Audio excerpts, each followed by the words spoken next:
Okay.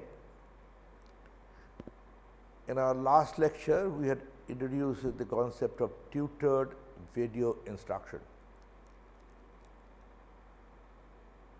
The reason why we said tutored video instruction is that there is a tutor, but the tutor does not teach. Tutor is somebody which by experiment we have found, or Professor Gibbons found, that he or she should be familiar with the subject, but her main qualification is that she should be able to get the students involved in discussions when they did not understand.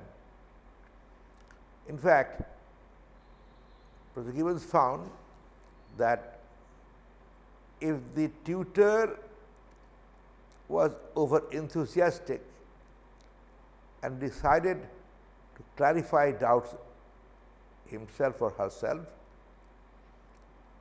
with enthusiasm, the students learned less. This was surprising, and I myself was very interested. So, there were many puzzles of TVI. So, we looked at those puzzles and had students doing PhD work in that. My own feeling is the reason why the over enthusiastic tutors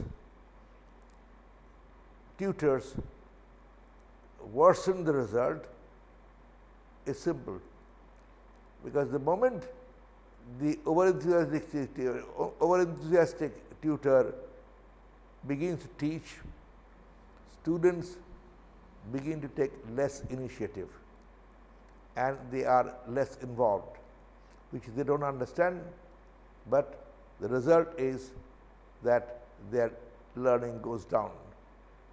But if the discussions are initiated and solved by the students themselves, most of the time solved by the students themselves, the learning is far superior.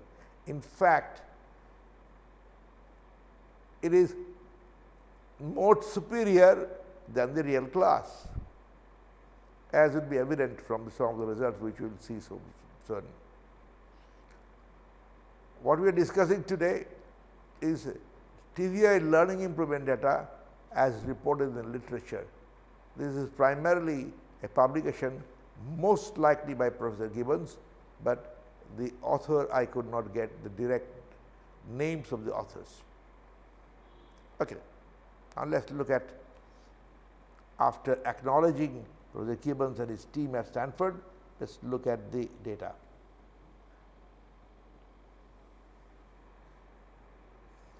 We had seen this data earlier. Comparison of grades of off-campus TVI students and on-campus students at Stanford, October 73 to March 74. Long time ago, but they are still valid. And surprisingly, not only valid, today we are doing a MOOC type course. The origin of such course started, although many people may not know, with TVI. The possibilities were shown by TVI, and many of the technologies did not exist at that time, but the significance of TVI becomes apparent today.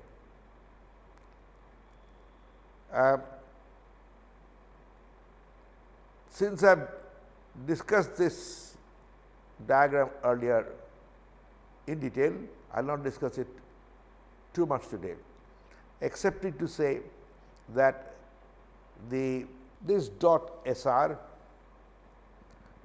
is the average of the green dots. So, look at the learning gain of that SR. And this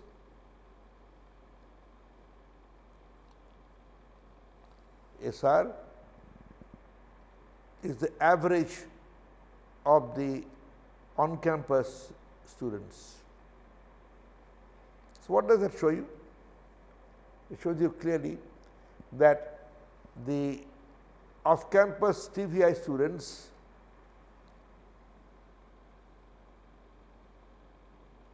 are doing better if you take that as their performance.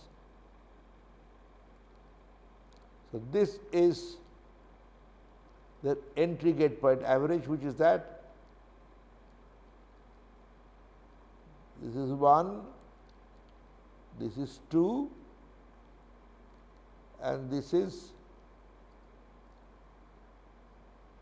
2.2.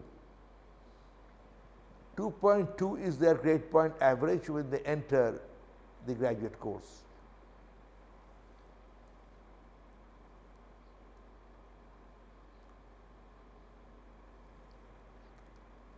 And 3.6 or 3.67 is a grade point average when they exit the grade point course, the graduate course. But the on-campus students, their grade point average at entry is almost 3.2. Average grade point average is almost 3.2.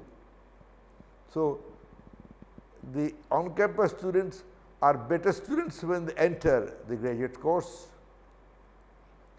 but their results are not as good as the TVS students when they exit the course, and that is 3.5. This is the difference. This much is the difference.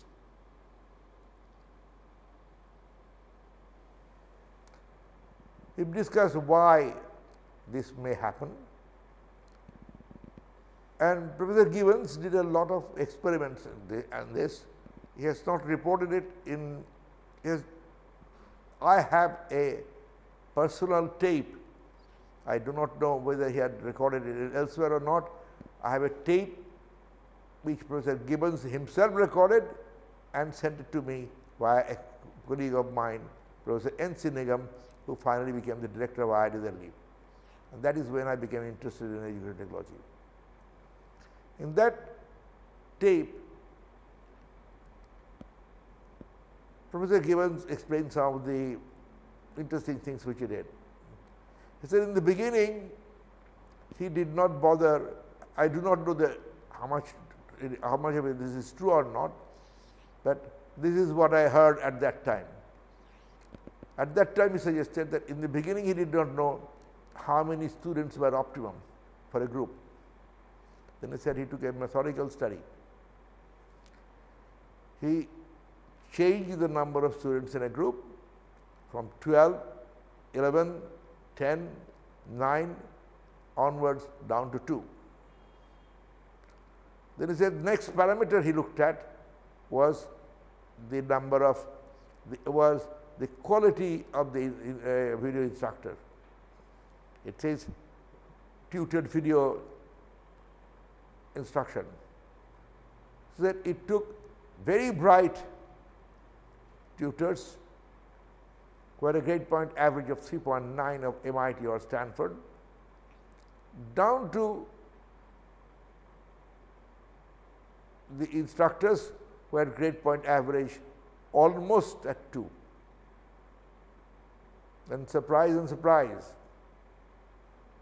the instructors were told very, very clearly that they will not teach, they will only assist the students in beginning the discussions.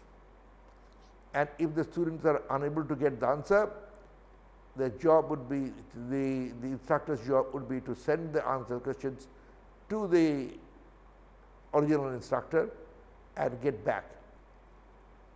And those students, those instructors who had very low grade point average were least interfering. Their students did the best.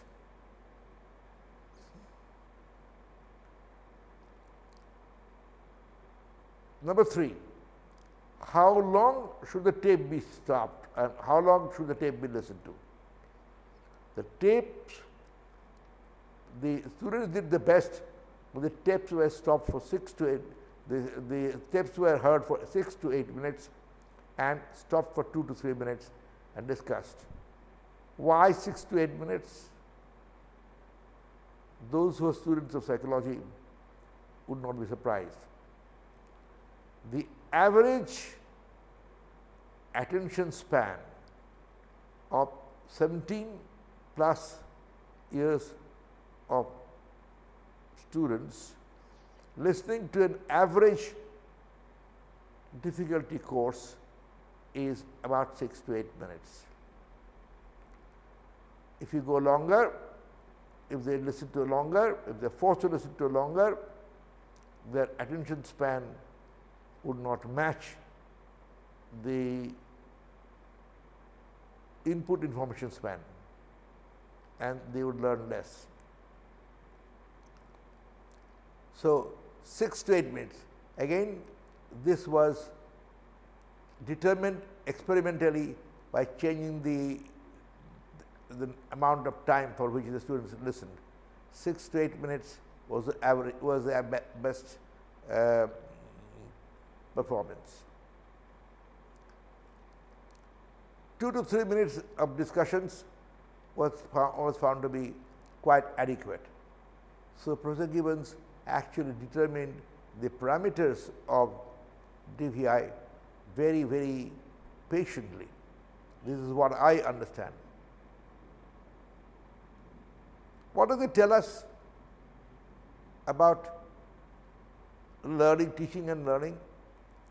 It tells us that the average 1 hour class or sometimes even longer class is completely useless because students would not be able to concentrate during that period of time. They miss out. However, it's also quite wrong to say that the tapes should be recorded for only 15 minutes. There is absolutely no justification for recording the tapes for 15 minutes or 20 minutes or half an hour.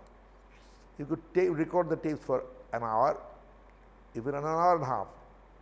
Maybe an hour would be a good idea. Why? Because the student should have the option of listening to the tape for the amount of time which suits their attention span best. You may record a tape for an hour, but you don't have to listen to that tape for 1 hour. You listen to that tape for 15 minutes, 20 minutes, whatever is your best attention span. That ought to be the thing. So, it is the attention span which matters rather than the length of the tape which matters.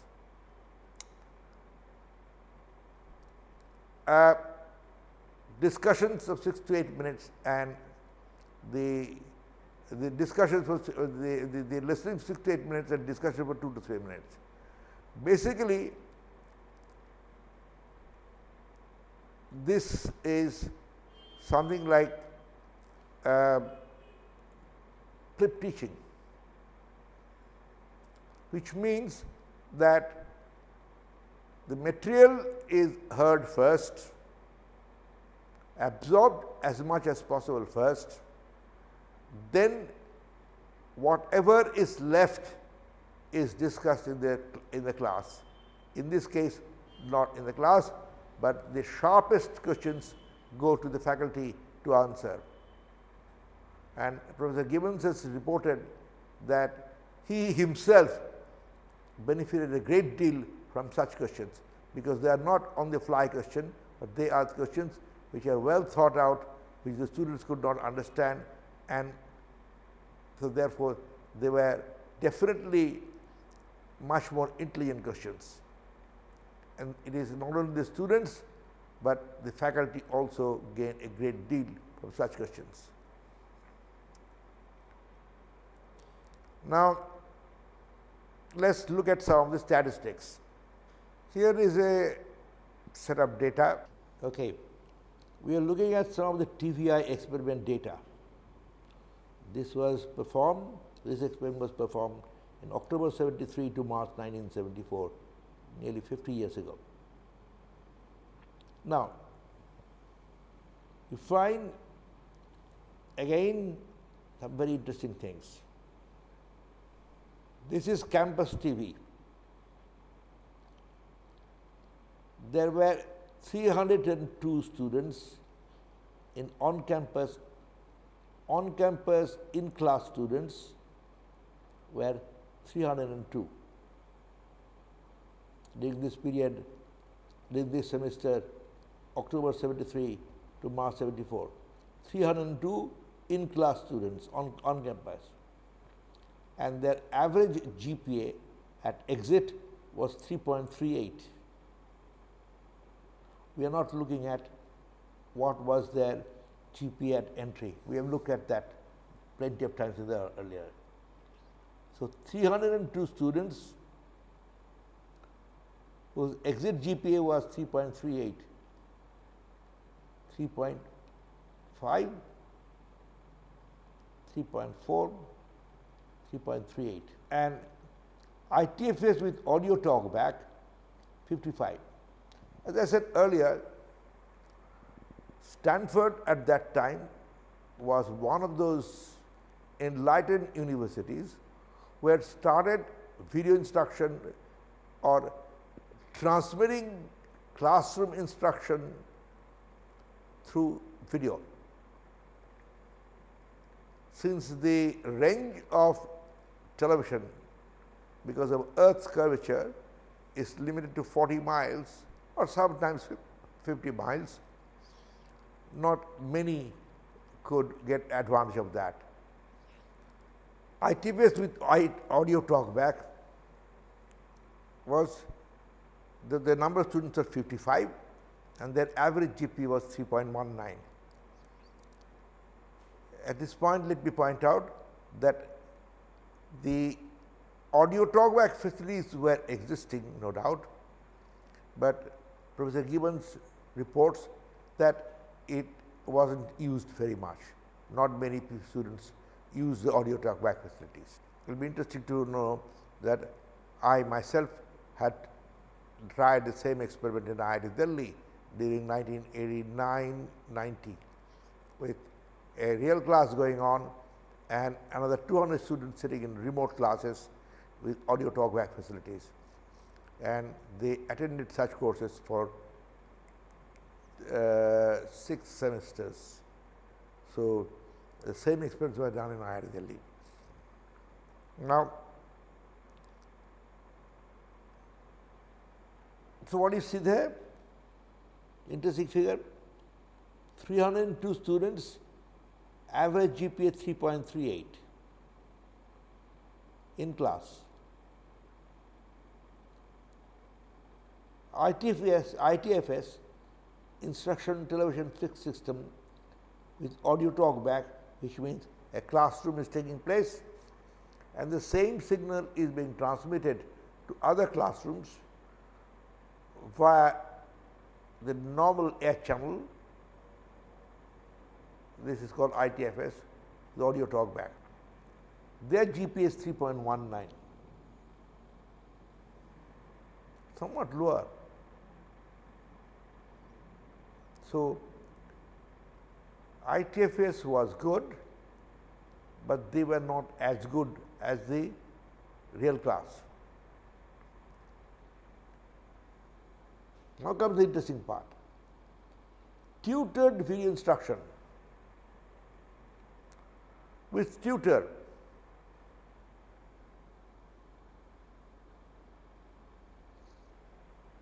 there are 27 students.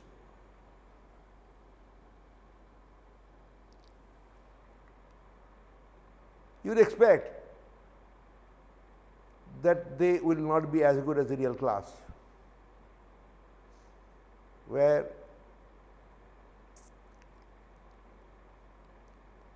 on-campus, in-class students would do better, but they didn't. The on-campus,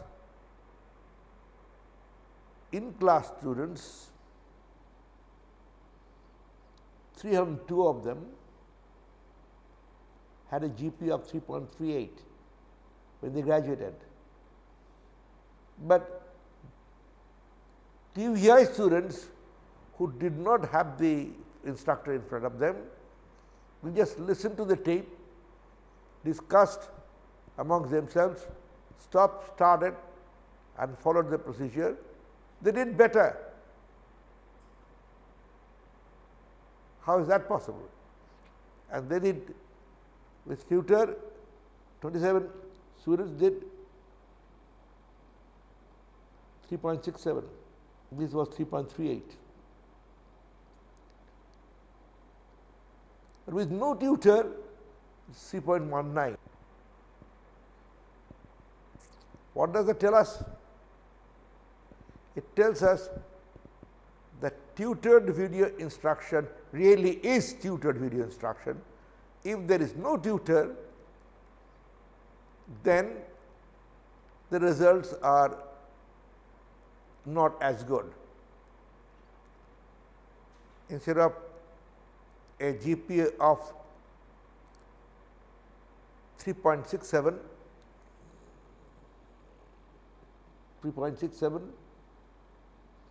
27 students with tutor, with no tutor 6 students, the GPA was 3.19, lower. But let me tell you something. I personally did this experiment several times, because getting a tutor of the right kind may not always be possible. I cannot recall the name of the journal, but I have seen once that some people have suggested that the results between with tutor and no tutor are not very different. This experiment has to be done accurately to tell whether this is true or not, with tutor or no tutor. But I believe with no tutor it may be worse, because the experiment, the stopping and starting of this tape is not done in time. That's possible. I will report to you a little later in lecture number 3 and 4, the LNet-3L program, electronically networked lifelong live program, where we copied the TVI experiment, duplicated it in a very, very large scale and found very interesting results. So, what is the summary? It shows TVI with tutor is as good as, if not better than, the on-class real class students. TVI with no tutor is somewhat worse. ITFS, which means the broadcast system, is even worse than the real class.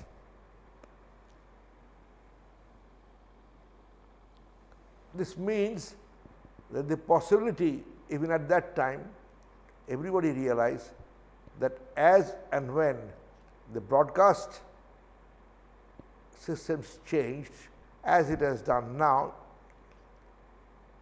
the streaming media is coming, and you can have as many channels as you like.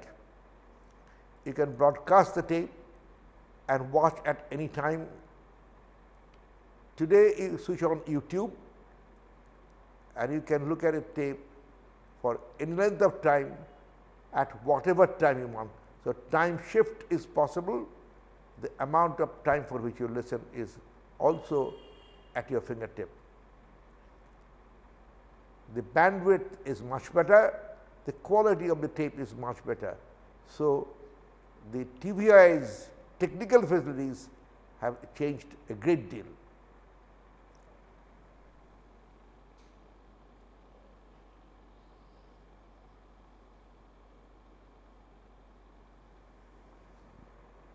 This HP enrollment in TVI program in the first 20 years. The TVI team tried to show how that it really was effective and educational productivity could be increased quite a lot. So, they are looking at Hewlett Packard's Santa Rosa, San Diego and Bolsey plant 1973, 74, 75, 76, 79 to 82 over a long period of time, almost 10 years time.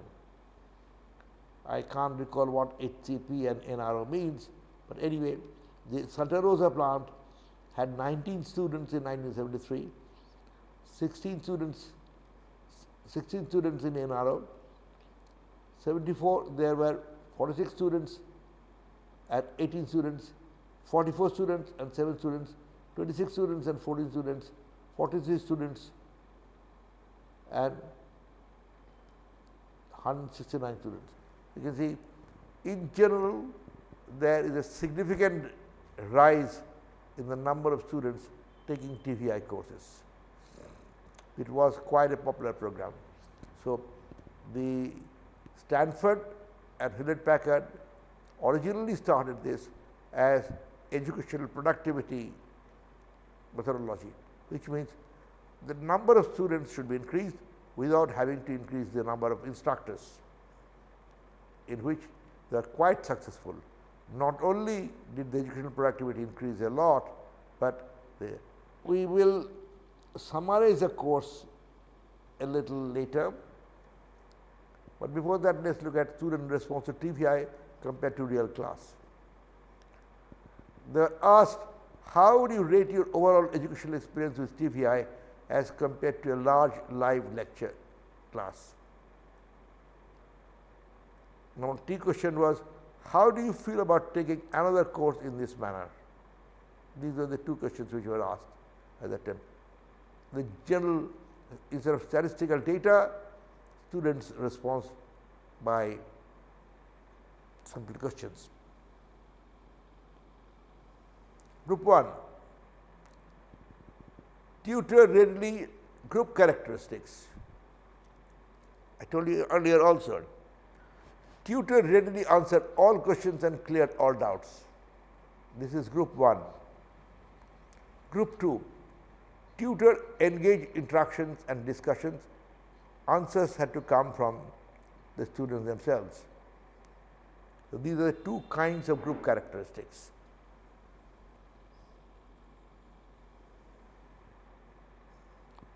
Question A.